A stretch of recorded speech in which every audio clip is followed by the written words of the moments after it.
Isang magandang pagpalang araw sa ating lahat. Ako po si Sarina Espaloma at ngayon ilalahad ko ang aking natutunan sa daily devotion po ni Pastor Russell Ocampo na pinamagatang God forms us in times of waiting. So, ang scripture po natin ngayon is 1 Samuel chapter 16 verses 13, the shaping of our character. So, yung yung kwento dito kay Samuel is patungkol kay Haring David. So, bago yon, ang unang hari ng Israel ay si Haring Saul. Kaso, may pagkakataon na hindi siya sumunod sa ating Panginoon. Kumbaga, may pinagawa sa kanya si Lord na ganitong bagay, ganito, kaso hindi niya yung sinunod. Nireject niya si God at ganoon din yung ginawa sa kanya ng ating Panginoon. Nireject din siya. Kaya sabi sa 1 Samuel chapter 16, sinabi ni God kay Samuel na mag-anoint ka ng bagong hari. So, ang inanoint dito ay si Haring David. And ito pa. Then Samuel took the horn of oil and anointed him in the midst of his brothers. And the Spirit of the Lord rushed upon David from that day forward. And Samuel rose up and went to Ramah. Yung story ito ni David, no? Yung in times of waiting talaga. Tapos, si David kasi yung, kumbaga, utosan siya ng kanyang mga kapatid, no? So, inantay siya nung kanyang tatay. At pagkaintay sa kanya, parang inanoint agad siya na siya yung maging hari, no? Pero bago yun, no? Talagang may in times of waiting talaga kapag may plano sa'yo yung Lord. Kasi si David, bago siya maging hari, inano siya ni Lord, kumbaga pinadaan siya kay Haring Goliath tsaka kay Haring Saul, no?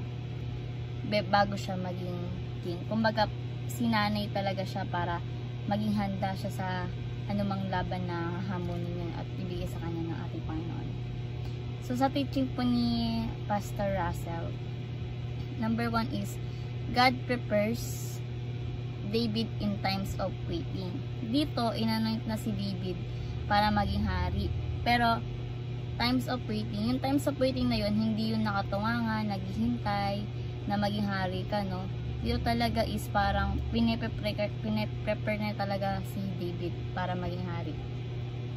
So sa buhay natin, no, God's preparing us in times of waiting. So di ba tayo kapag may pinagpe-pray kay God na ganitong tagumpay o gusto natin sa buhay or in the future, pero pili mo ang tagal-tagal ibigay sa'yo ni God yung bagay na yun or yung pinagpe-pray mo na yun na tagumpay. Kasi nga, pine-prepare tayo ni God sa bagay na yun o sa gusto mong tagumpay na yun, no? Kumbaga, in times of waiting talaga. And binibuild pa ni God yung character natin para sa tagumpay na yun, no? Example nga ni Pastor Russell sa Kristiyanong businessman. Kapag hindi mo pa talaga kapag hindi mo pa kaya or wala ka pang character ng pagiging businessman, maaari kang mapariwara dahil sa pera, ganun, parang makakalimutan mo tataya kay God dahil sa pera nga, no, nasilaw sa pera. So, in times of waiting, God is building our character. Number 2 is God polishes David in order to shine brightly. So dito, parang humble lang, no? Ginagawang humble lang tayo ni God. Binibuild yung character natin. Parang ginagawa tayo mabuting tao, no? Para kapag may nakasaluma tayo or may nakausap tayo ibang tao, is maganda yung tingin sa atin, no? Mas mabuting tao tayo pagdating sa kapwa natin kasi nga si God niya yung sa atin, nag-guide. So, tayo, si God yung great sculptor, no? Talagang binabasag tayo ni God or pinapait tayo ni God kung saan yung may mga pangit tayong edge or may mga tayong side, ganun. Pero dapat lang nabasagin yun ni God kasi parang doon mas makikita yung kung ano tayo, kung ano yung mas maganda makikita sa atin, no? Yung mga kapangitan na nangyari sa buhay natin o yung kapangitan na meron tayo sa buhay is talagang babasagin ni God yan kasi nga siya yung great sculptor, no, sa buhay natin.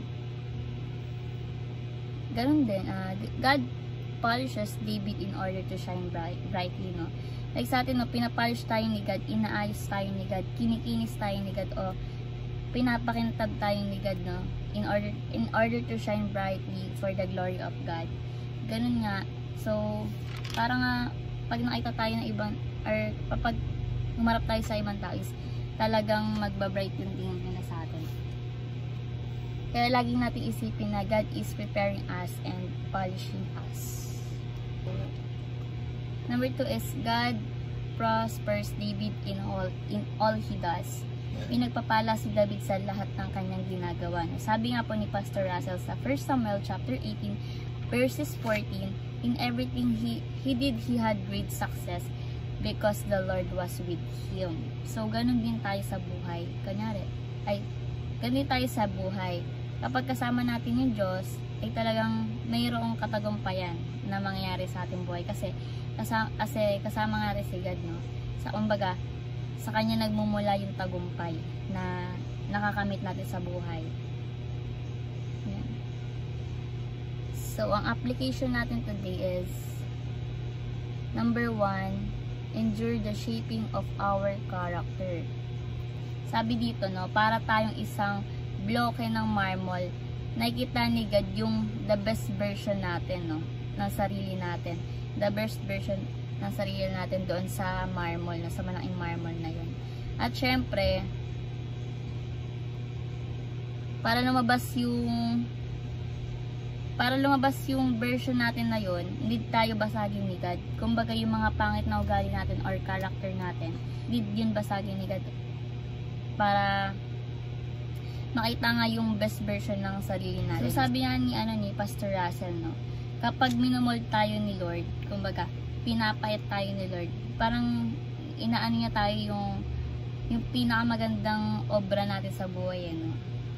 So hahayaan tayo ni Lord na dumanas ng problema dahil doon sa problema, dito titibay yung pananampalataya natin sa Kanya, no? Para sa buhay natin, magbibigay si God ng matinding problema, at doon titignan niya talaga kung talaga magtitiwala ka sa Kanya, mag-i-stay ka sa Kanya. Titibay yung paniniwala mo sa Kanya, no? At pananampalataya mo sa Kanya kung talaga nagtitiwala ka sa Kanya. Kaya binibigyan niya tayo ng matinding problema sa buhay.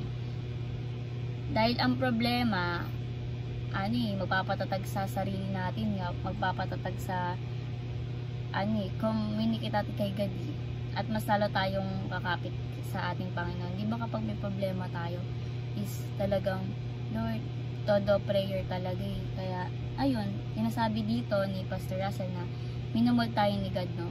Nahayaan niya lang tayong bigyan ng problema. Dahil sa problema na yun, nalapit tayo sa Kanya, mas titibay yung pananampalataya natin sa Kanya at sa ating Panginoon. Number 2 is, prepare now for something big. So, during the times of waiting, bunga nito is magandang plano ni God sa buhay natin, no? Dapat prepared tayo sa anumang darating na hamon sa ating buhay. Lagi tayong prepared para sa something big na mangyayari sa atin, no? Sa buhay natin, na example, gusto mo maging flight attendant. So, mahabang preparasyon yun para maging isang FA. Kailangan mo mag-aral, everyday mag-aaral ka, magusumikap ka, magasanay ka, at mag-aanda ka, no? Para sa something big sa'yo, something big in the future. So, katulad nga kay Pastor Russell, I believe na lahat tayo mga Kristiyano ay gagamitin ni God para sa pagbabago. Pero una talagang babaguhin sa atin ni God is yung sarili natin. Sa atin magsisimula yung pagbabago. Then kapag nagsimula yung pagbabago, ganun din. Magbabago din yung mga sa paligid natin, no? Babaguhin tayo ni God kasi may purpose. So, meron ako dito na quote na, if you change yourself, everything that surrounds you will change as well. So, totoo nga talaga, no, kapag binago mo yung sarili mo, kapag bago yung sarili mo, is magbabago yung nasa paligid mo, no? Parang kang masungit o maldita, tapos kapag binago mo yung sarili mo, is parang magbabago yung nasa paligid mo, like maging friendly ka na, maging friendly sila sa'yo, parang lalapit sila sa'yo na nakangiti, ganyan, kasi nga, change yourself nga, So, i-prepare natin yung sarili natin ngayon, no, kasi soon, gagamitin tayo ni God, no, for something big, greater purpose. Number 3 is, focus on daily success by the Spirit. O gusto mo maging atulad ni David, no? Sabi nga doon sa lahat ng tagumpay na ginawa ni David is dahil yun kay God, dahil kasama niya si God.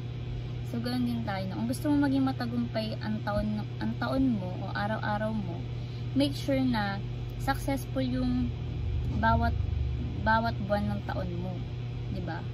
Totoo yun eh. Kapag gusto mo talagang tagumpay ka sa yung buwan mo, gusto mo maging tagumpay yung buwan mo, syempre kailangan yung buong araw ng buwan mo is talagang matagumpay, no?